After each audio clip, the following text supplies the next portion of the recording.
¿Cuál gritan esos malditos? Pero mal rayo me parta si, en concluyendo esta carta, no pagan caros sus gritos. ¡A de esta casa! Adelante. ¿La hostería del Laurel? En ella estáis, caballero. ¿Está en casa el hostelero? Estáis hablando con él. ¿Sois vos, Butarelli? Yo. ¿Es verdad que hoy tiene aquí Tenorio una cita? El teatro triunfa en la España del siglo XIX. Y don Juan Tenorio, de Zorrilla, destaca por su extraordinario éxito de entre las múltiples obras que se representan en los más de 300 teatros que hay en el país.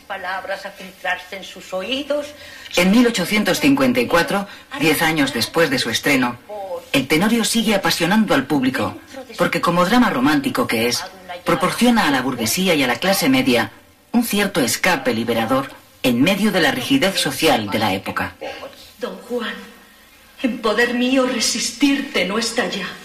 Tu presencia me enajena, tus palabras me alucinan, y tus ojos me fascinan y tu aliento me envenena. Don Juan, yo lo imploro de tu hidalga compasión. O arráncame el corazón, o ámame, porque te adoro. Alma mía, esa palabra cambia de modo mi ser.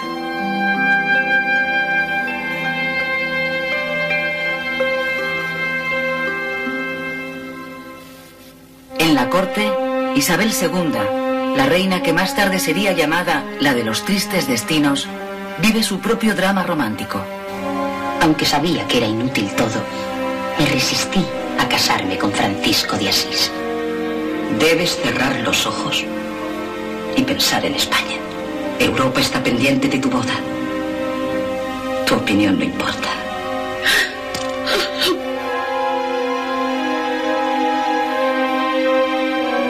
Cerré los ojos y pensé en España. Pero difícilmente puede dar felicidad aquel que no la tiene.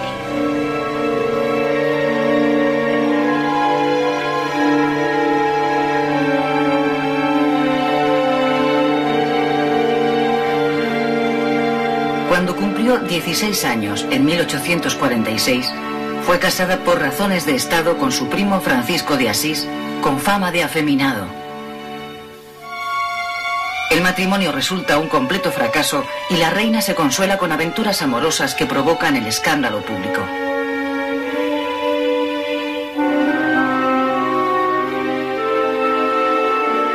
Isabel II acaba rodeándose de una camarilla palaciega poblada de frailes reaccionarios, monjas milagreras y nobles intrigantes. Es la llamada Corte de los Milagros. La reina vive muy influenciada por esta camarilla, tanto que con frecuencia llega a saltarse la Constitución para intervenir en la gestión de los gobiernos y dirigir su política. La reina favorece con sus decisiones a los liberales moderados. Los liberales progresistas llevan alejados del poder desde que ella subió al trono 10 años atrás.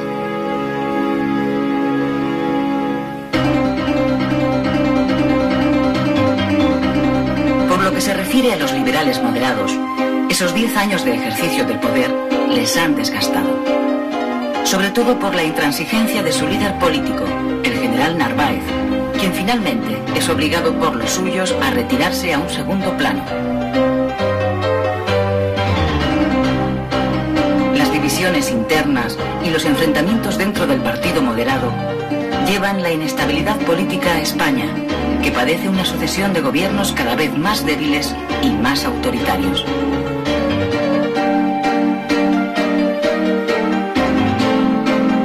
El descontento se extiende incluso entre los propios moderados. En 1854, un grupo de militantes, moderados pero reformistas, que quieren recuperar para el partido el espíritu liberal de la Constitución de 1845, pone en marcha una conspiración para derribar por la fuerza a su propio gobierno.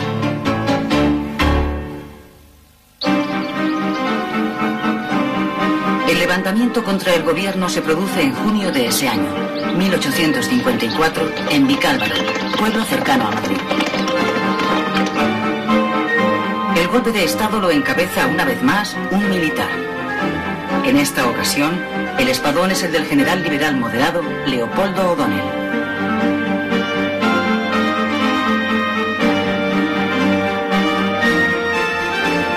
Se produce un primer enfrentamiento con las tropas gubernamentales, pero no hay un claro ganador. El general O'Donnell se ve obligado a retirarse en dirección a Andalucía en búsqueda de nuevos apoyos.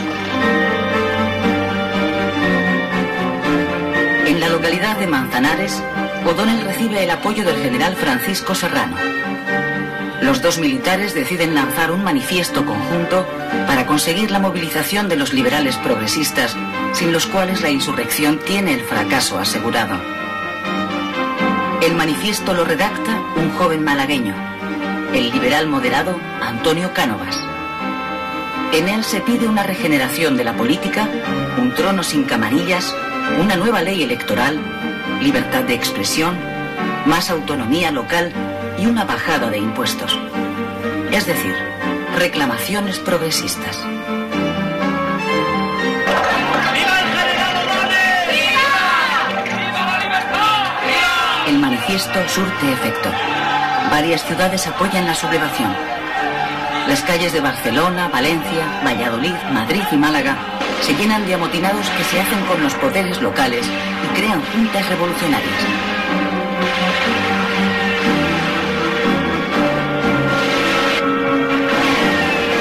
Durante el mes de julio de 1854, el alzamiento popular se extiende por el país y se hace más virulento. Se suceden los disturbios y los asaltos y saqueos a los palacetes de los hombres de negocios. Llega un momento en que el levantamiento escapa al control de quienes lo habían iniciado y se convierte en una sublevación popular.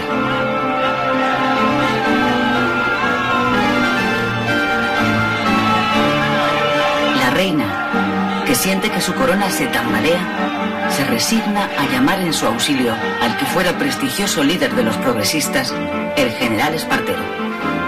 Espartero vive desterrado en Logroño desde que volvió del exilio.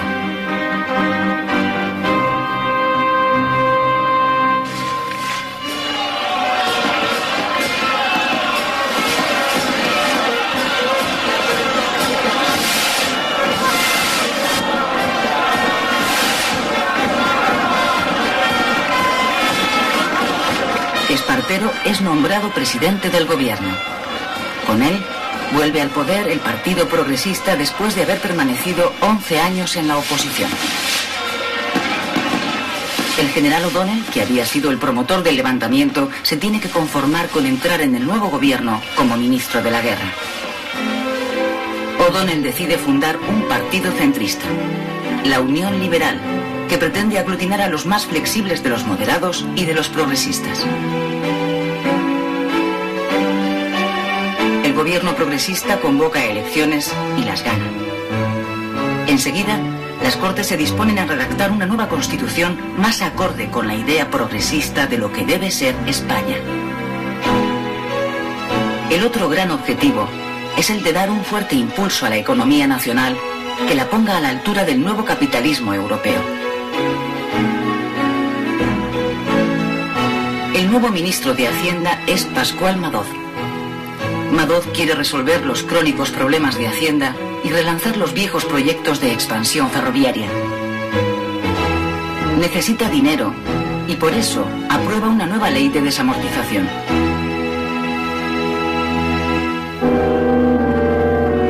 Con la desamortización de Madoz se nacionalizan y subastan sobre todo las tierras comunales de los municipios, pero también los bienes que todavía le quedan a la Iglesia después de la desamortización de Mendizábal.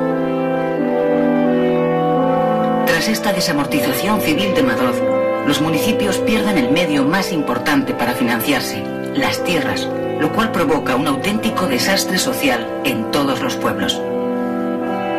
Los campesinos más humildes pierden su medio de vida y los pequeños ayuntamientos que solían pagar al médico y al maestro con los beneficios del arrendamiento de terrenos se empobrecen aún más. El desamparo rural se acrecienta. ¿Qué es eso, Santiago?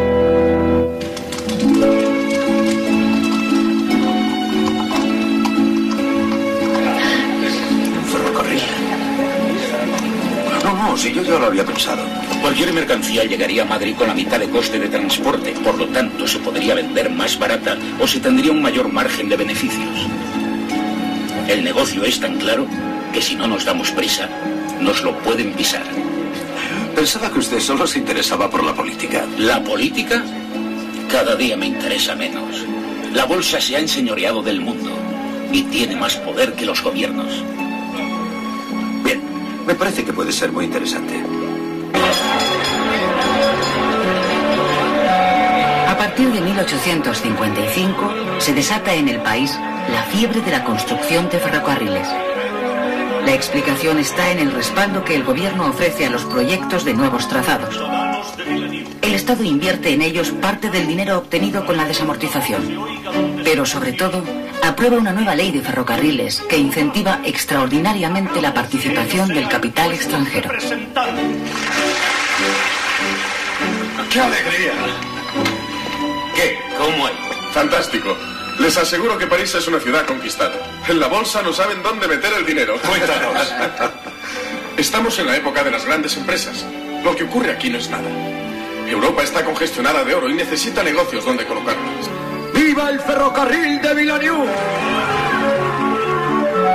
El capital extranjero, especialmente francés, entra masivamente en España y en consecuencia se hace con la propiedad de la mayor parte de las compañías ferroviarias.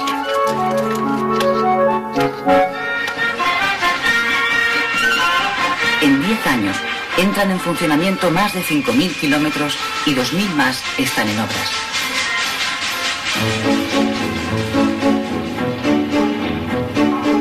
Con la expansión del ferrocarril, España vive los efectos de la revolución de los transportes. El tiempo se acelera y las distancias se acortan. Hasta ese momento, la velocidad máxima que podía alcanzar el hombre era la de un caballo a galope, la misma que en tiempos de los romanos. El transporte de mercancías y viajeros se había basado durante siglos en la utilización de bueyes, mulas y caballos. La velocidad de las diligencias, el transporte más rápido hasta entonces, apenas llegaba a los 10 kilómetros a la hora, con el retraso añadido que suponía tener que cambiar los caballos en las casas de postas cada 10 o 15 kilómetros.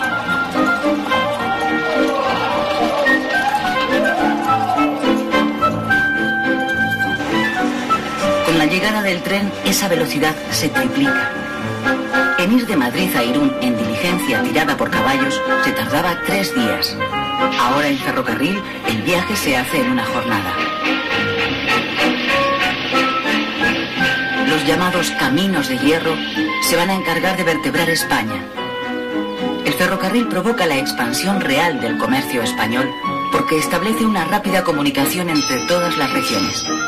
Además, permitirá una mayor movilidad de la población. Pero los dos sistemas, el tradicional y el moderno, convivirán largos años, dadas las dificultades que la orografía española presenta para extender el ferrocarril por todo el país. En España, tender 1 kilómetro de vías cuesta de 5 a 10 veces más que en Francia o Alemania.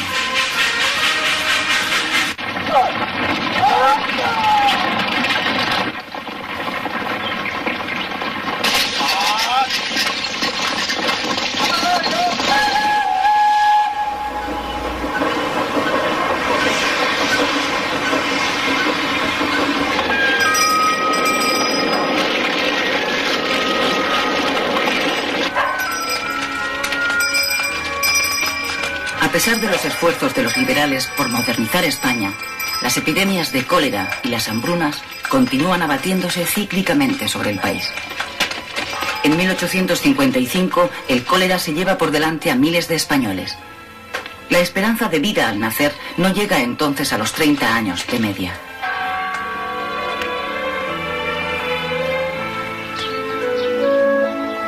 Sin embargo, la población sigue aumentando lentamente.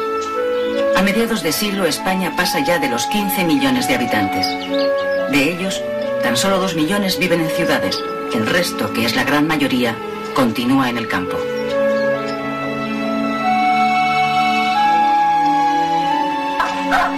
Es en esta época cuando se inicia la emigración del campo a la ciudad.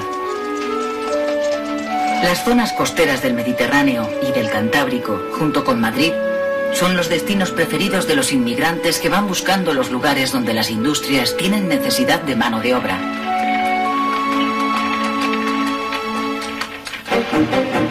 Con la creación de un mercado nacional, gracias al ferrocarril y con la aplicación del vapor a los telares mecánicos, empieza a desarrollarse en Cataluña una importante industria textil.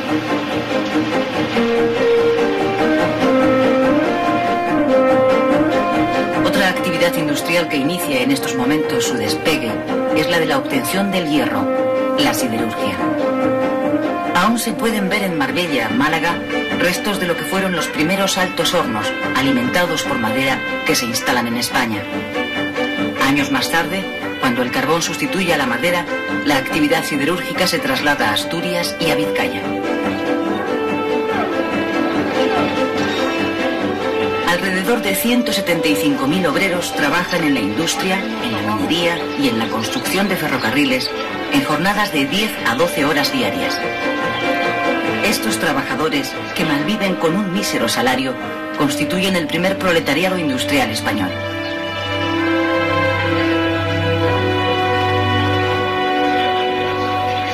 En 1855 se produce en Barcelona la primera huelga general, promovida por los trabajadores textiles que reclaman libertad de asociación y una jornada laboral de 10 horas.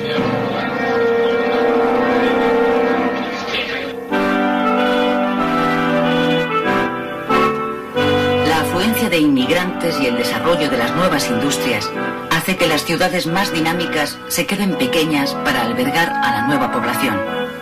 Necesitan ensancharse, derribar las viejas murallas medievales que no les deja crecer y dar paso a la nueva ciudad.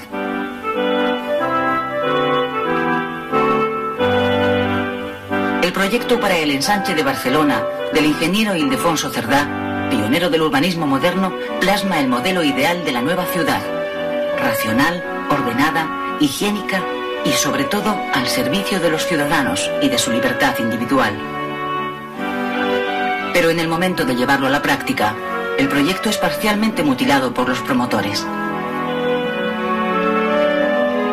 Todas las ciudades en desarrollo, San Sebastián, Valencia, Almería, Bilbao, Madrid, acometen su ensanche. En la capital de España, el hombre de negocios José de Salamanca construye el conocido como Barrio de Salamanca, otro ejemplo de la nueva ciudad moderna.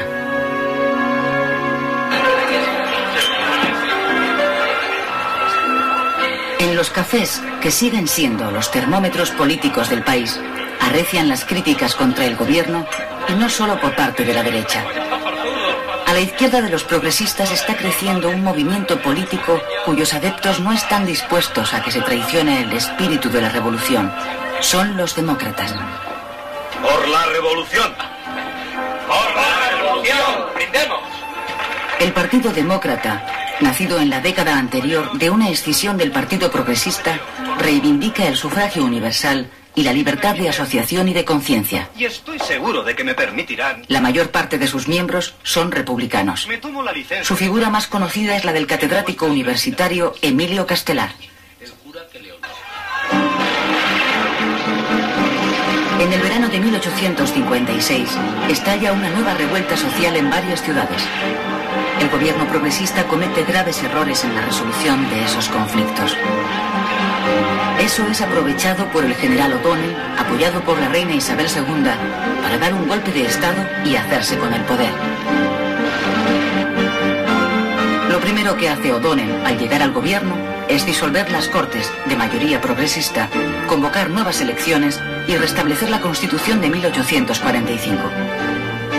El general Leopoldo O'Donnell, fundador y líder del partido centrista Unión Liberal, va a ser el nuevo hombre fuerte de los próximos años y aplicará una política de libertad y orden.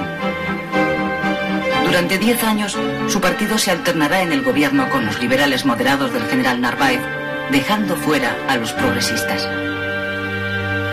Pero hay una ocasión, en 1858, en que O'Donnell logra mantenerse en el poder durante 5 años seguidos, el periodo más largo de un gobierno en todo el siglo XIX.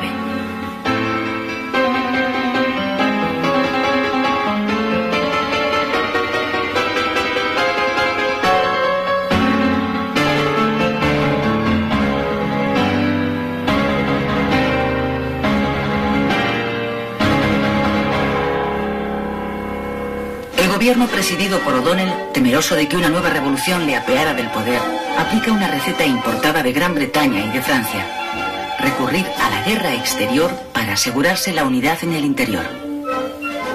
En octubre de 1859, España declara la guerra a Marruecos. El propio O'Donnell encabeza el ejército de 40.000 hombres que parte a la guerra.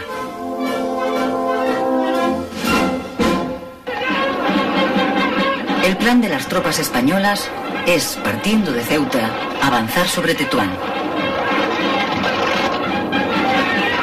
Los primeros enfrentamientos se saldan a favor de los rifeños.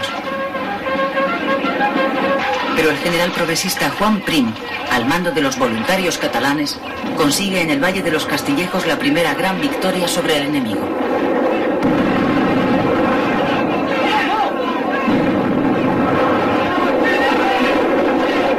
La gesta convierte a Prim en héroe nacional.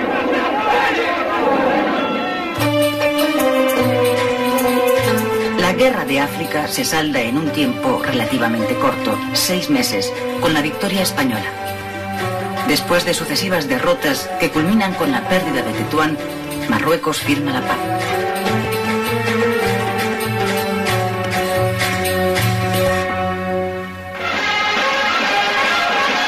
O'Donnell había logrado unir a todos los partidos frente a la guerra. La paz le permite ahora beneficiarse de los exaltados sentimientos patrióticos de la población, a pesar de que 7.000 españoles han perdido la vida en el empeño.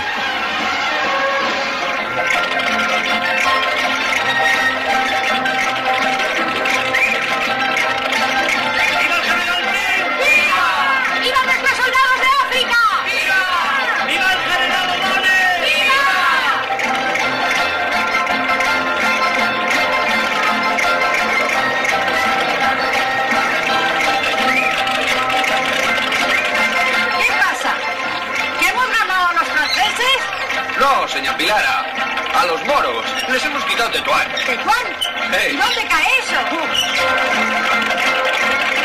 Para perpetuar la gesta, las Cortes aprueban sustituir los 2 leones de piedra de su pórtico por otros 2 de bronce, fundidos con los cañones arrebatados al enemigo.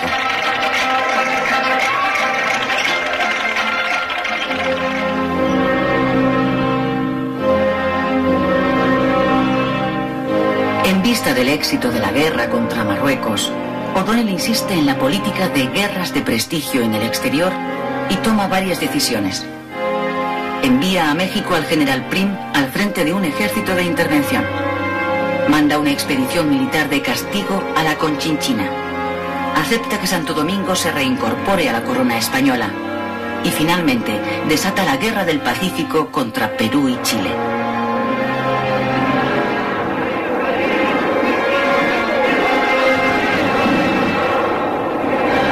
Esta actividad exterior se traduce en una sucesión de fracasos y al final es el motivo por el que O'Donnell se ve obligado a dimitir en 1863.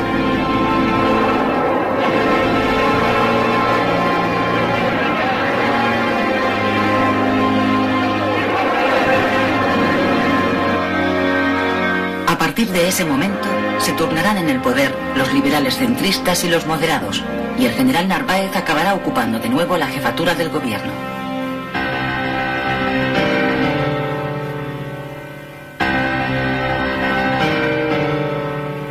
Los progresistas y los demócratas quedan completamente apartados del poder.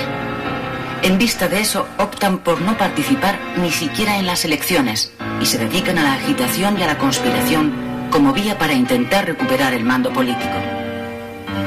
Los sucesivos gobiernos, cada vez más breves y cada vez más débiles, recurren como única respuesta a la represión.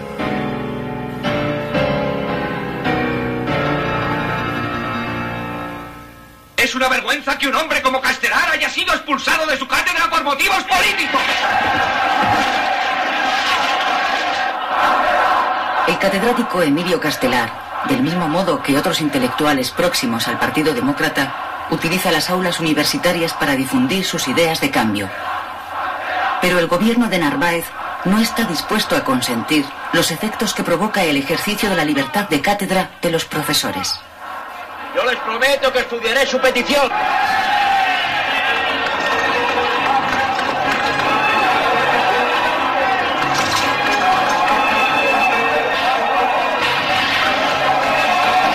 Esta es la primera gran revuelta universitaria que se produce en España. Y es también la primera vez que el gobierno recurre a la Guardia Civil para reprimir con dureza una algarada.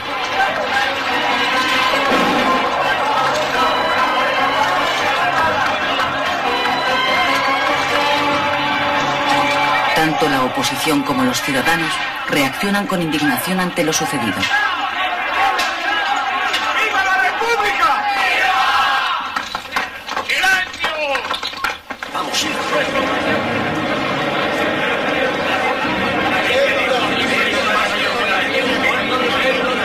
Venga, curso esta hora. Hola, Valerian. Estas son ventas de valor. A las tensiones políticas se suma en 1866 la llegada a España de la recesión económica que está asolando Europa.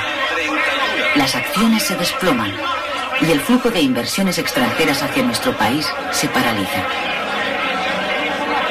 Se quiebra así la buena racha económica de las 2 últimas décadas, con el correspondiente agravamiento de las tensiones sociales.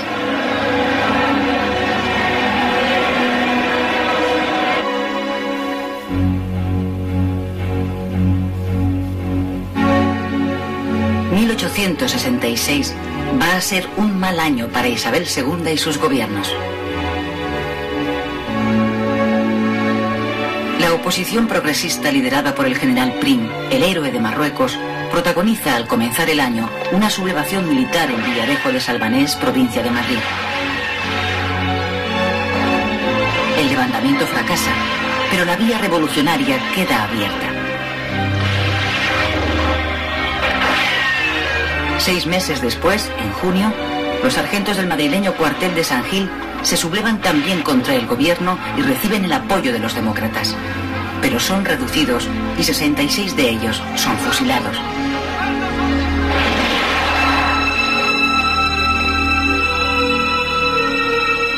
Dos meses más tarde, en agosto, en la ciudad belga de Ostende, se celebra una reunión entre los líderes en el exilio de los progresistas y los demócratas y deciden unir sus fuerzas.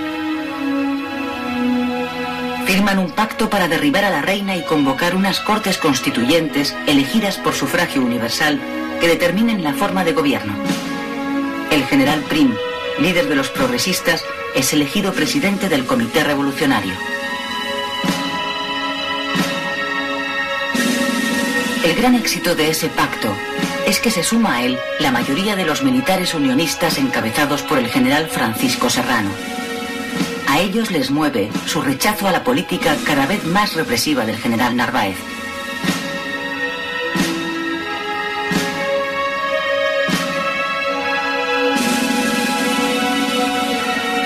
A la reina solo le queda el respaldo de los liberales moderados y de su anciano líder, el general Narváez, quien a duras penas mantiene en pie el andamiaje político montado en torno a Isabel II.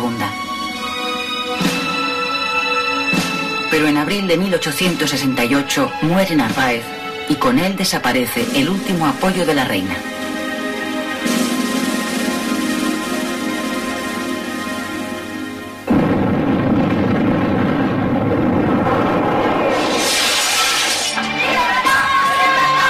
Los gaditanos son los primeros en sumarse al pronunciamiento militar que, al grito de «Viva España con honra», hace el almirante Juan Bautista Topete desde el arsenal naval de la Carraca.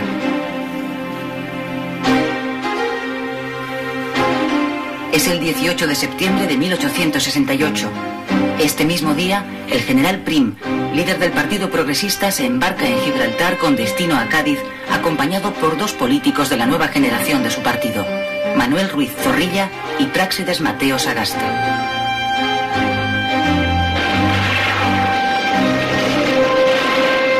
La revolución, bautizada por el pueblo como la Gloriosa, triunfa pronto en Cádiz, a donde el general Serrano llega con sus tropas para apoyar el levantamiento. Desde la capital gaditana, la revolución se extiende con extraordinaria rapidez por todas las ciudades de España, donde se van creando juntas revolucionarias. 10 días después del pronunciamiento de Topete, se libra junto al puente de Alcolea en Córdoba la batalla decisiva entre las tropas fieles a la reina y las revolucionarias mandadas por el general Serrano.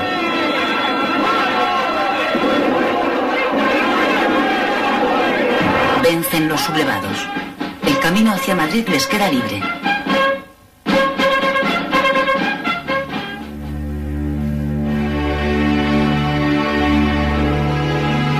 Isabel II, que está en Lekeitio, Vizcaya, veraneando con su familia, se ve obligada a partir al exilio. Marcha a Francia.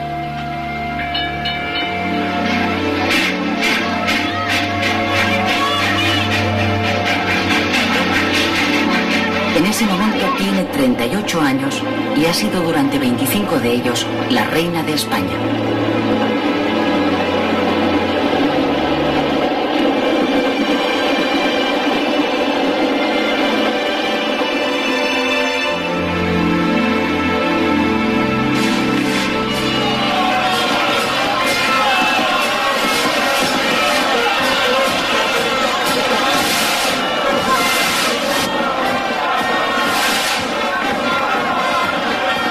Con el triunfo de la Revolución de 1868 se inicia en España un tiempo de esperanza.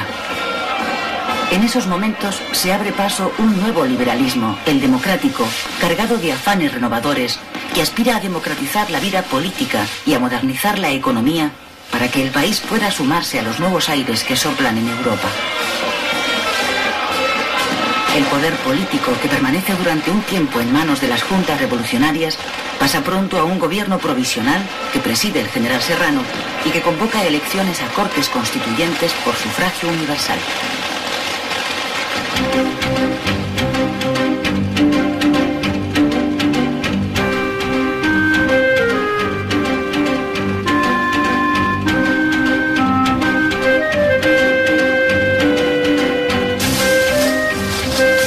Las noticias procedentes de España aceleran en Cuba los planes de los independentistas y el 10 de octubre, 2 días después de la formación del gobierno del general Serrano, estalla en Yara, en la zona oriental de la isla, una sublevación.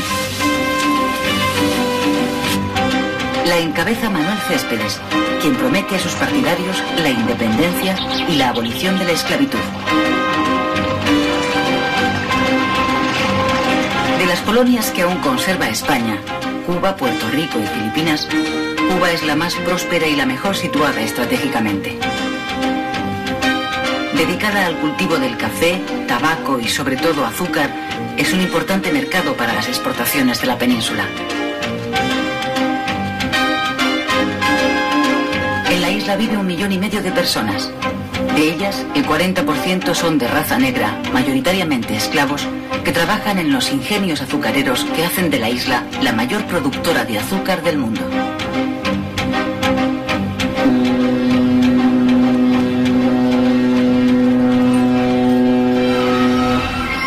La colonia cuenta con una burguesía adinerada, constituida por comerciantes y plantadores de origen español que han hecho fortuna. Se sienten españoles, están representados por la Liga Nacional y controlan la vida política y económica de la isla. No desean ningún cambio en la colonia y acogen con extraordinario recelo los cambios que se están produciendo en España.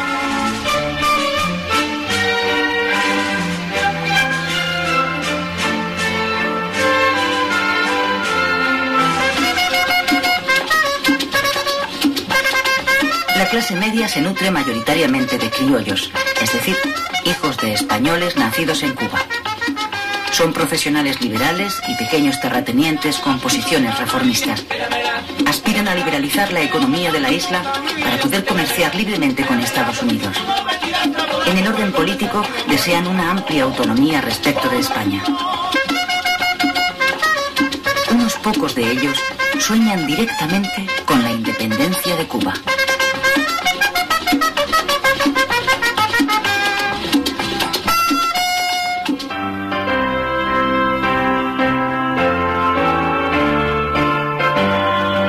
A finales de octubre, en pleno clima revolucionario, llega a Barcelona el anarquista italiano Giuseppe Fanelli. Es un propagandista de la Internacional Obrera que viene a establecer contacto con los obreros más activos de España para invitarles a formar parte de la Internacional.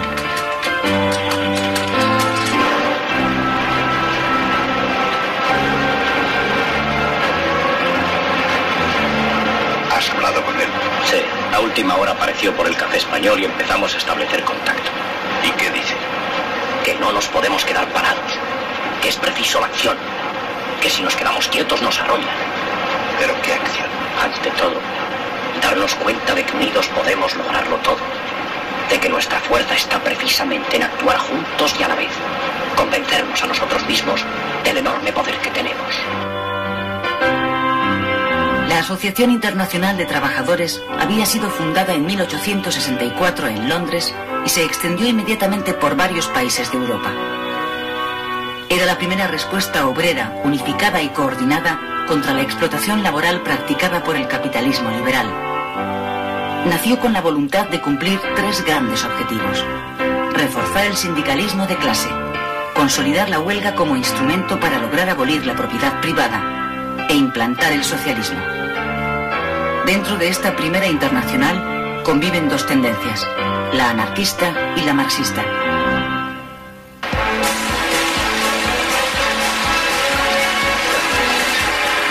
Muchísimas gracias.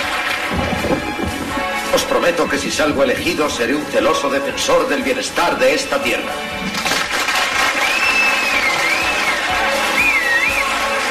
Un hombre, un voto. Este podría haber sido el eslogan de las elecciones que se celebran en España en enero de 1869 y en las que por primera vez se reconoce el derecho al voto a todos los españoles varones mayores de 25 años.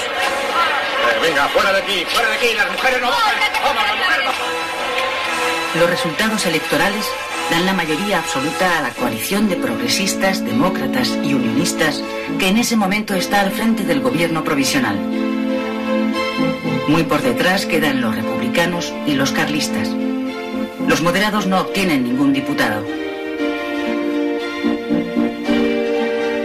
Durante 6 meses las Cortes debaten el texto de una nueva Constitución que se aprueba en junio de 1869.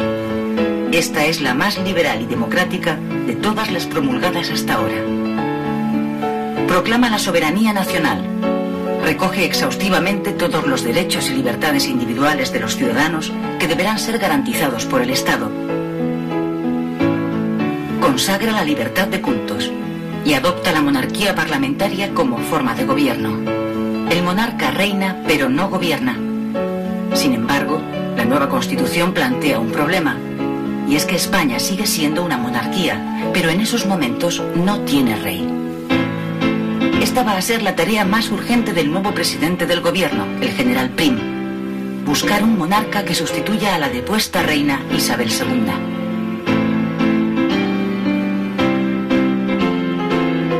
Mientras eso sucede, las Cortes optan por nombrar al general Serrano regente del reino.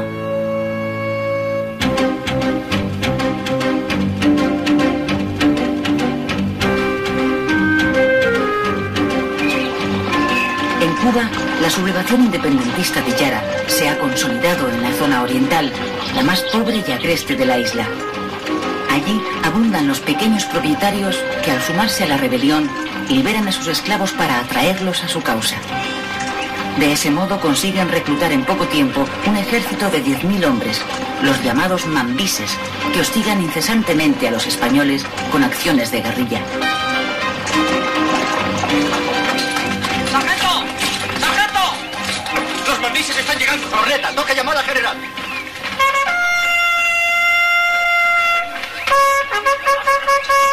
La insurrección independentista ha sorprendido al ejército español de Cuba con muy pocos efectivos disponibles para el combate.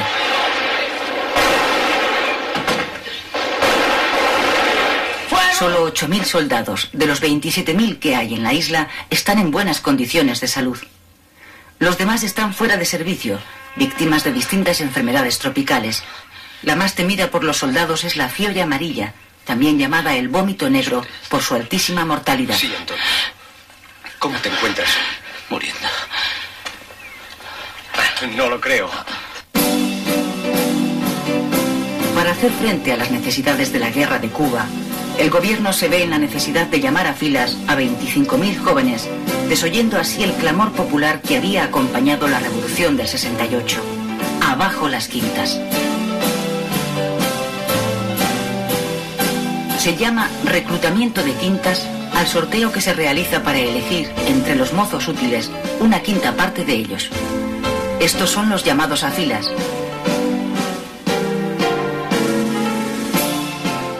El sistema tiene una perversa particularidad. Los hijos de familias adineradas tienen la posibilidad de eludir el servicio militar mediante el pago al Estado de una elevada cantidad de dinero.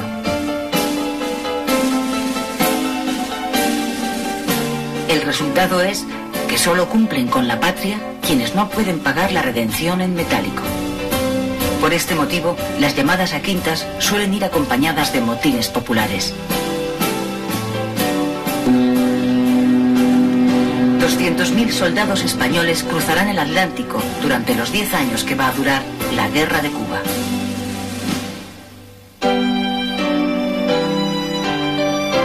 Más de un año de gestiones ante las cancillerías europeas le lleva a Prim encontrar un candidato para ocupar el trono. Finalmente se decide por Amadeo de Saboya, hijo del rey de Italia, Víctor Manuel II. El general Prim somete la propuesta a las Cortes. Aunque un tercio de los diputados, mayoritariamente republicanos, vota en contra, los otros 2 tercios votan a favor. La propuesta es aprobada y en noviembre de 1870 Amadeo I es aceptado como nuevo rey de España. Esta es la primera vez que un monarca es elegido democráticamente.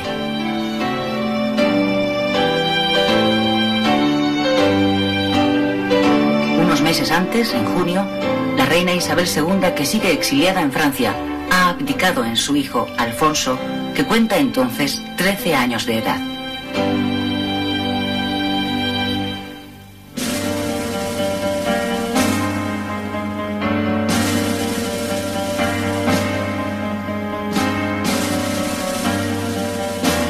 El 27 de diciembre de 1870, mientras el rey Amadeo está de camino hacia España, se produce un suceso que va a cambiar el signo de la nueva monarquía.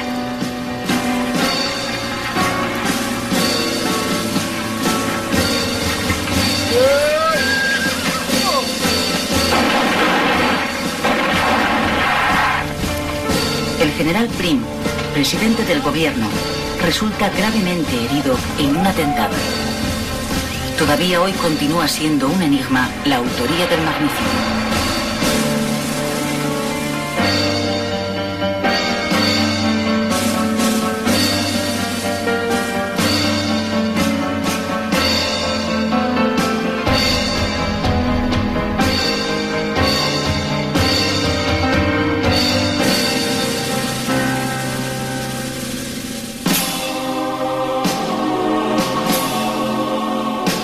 Con la inesperada muerte de Prim, desaparece el principal apoyo de Amadeo I, quien ante la capilla ardiente del presidente asesinado toma plena conciencia de la honda soledad política con la que debe empezar a afrontar su reinado.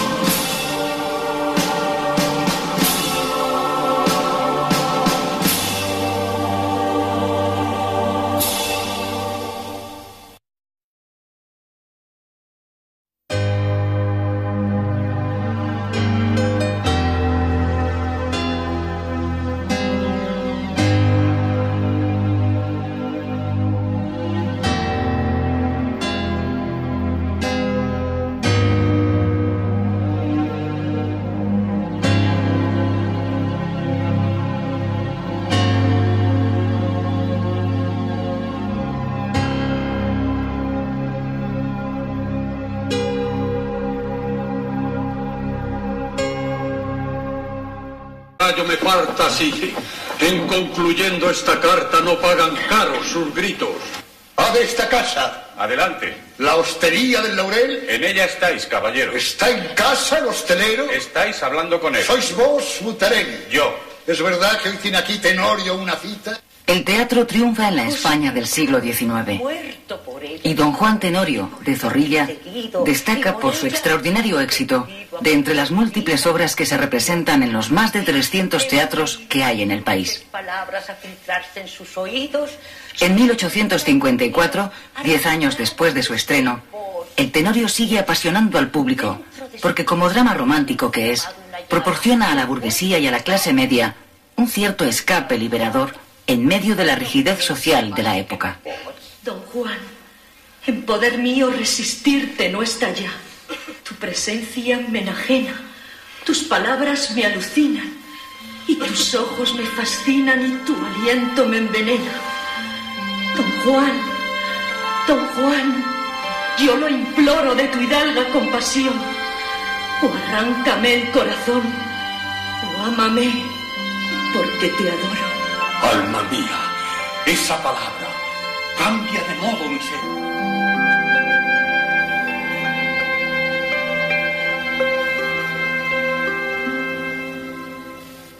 En la corte, Isabel II, la reina que más tarde sería llamada la de los tristes destinos, vive su propio drama romántico.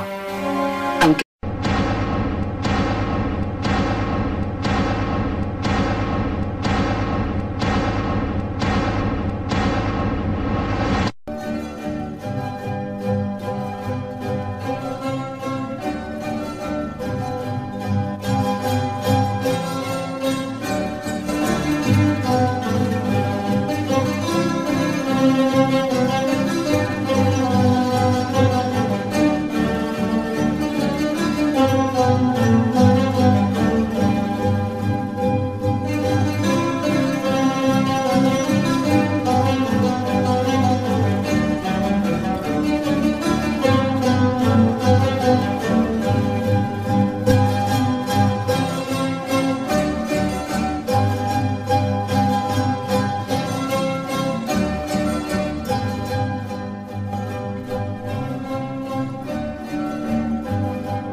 ¿Cuál gritan esos malditos?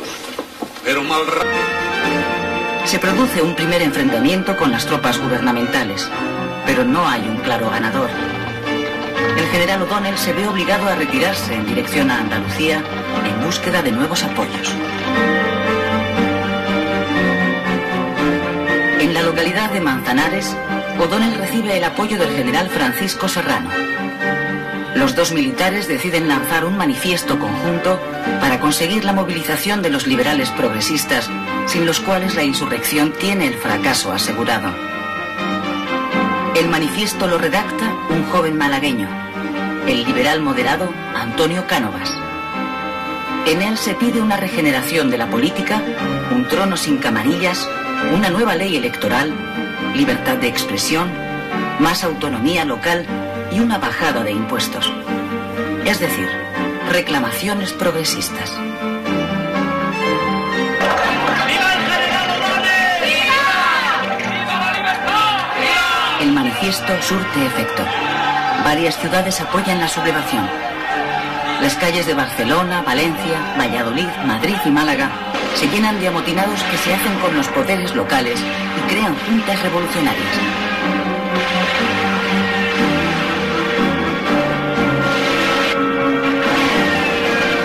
Durante el mes de julio de 1854, el alzamiento popular se extiende por el país y se hace más virulento. Se suceden los disturbios. Sabía que era inútil todo. Me resistí a casarme con Francisco de Asís. Debes cerrar los ojos y pensar en España. Europa está pendiente de tu boda. Tu opinión no importa.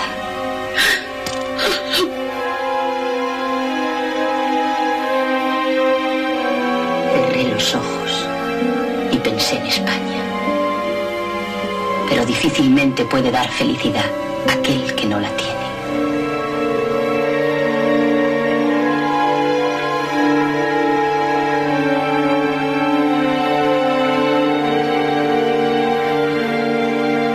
Cuando cumplió 16 años, en 1846, fue casada por razones de Estado con su primo Francisco de Asís, con fama de afeminado.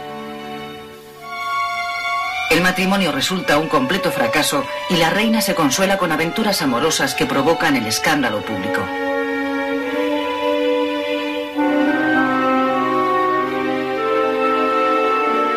Isabel II acaba rodeándose de una camarilla palaciega poblada de frailes reaccionarios, monjas milagreras y nobles intrigantes.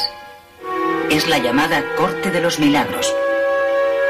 La reina vive muy influenciada por esta camarilla, tanto que con frecuencia llega a saltarse la Constitución para intervenir en la gestión de los gobiernos y dirigir su política. La reina favorece con sus decisiones a los liberales moderados. Los liberales progresistas llevan alejados del poder desde que ella subió al trono 10 años atrás.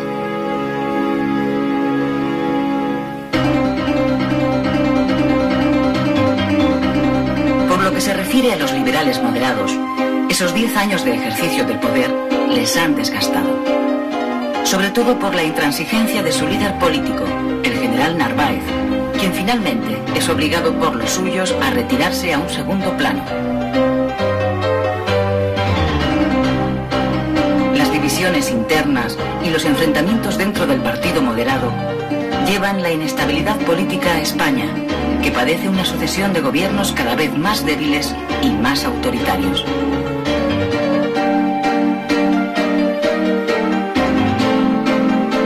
El descontento se extiende incluso entre los propios moderados. En 1854, un grupo de militantes, moderados pero reformistas, que quieren recuperar para el partido el espíritu liberal de la Constitución de 1845, pone en marcha una conspiración para derribar por la fuerza a su propio gobierno.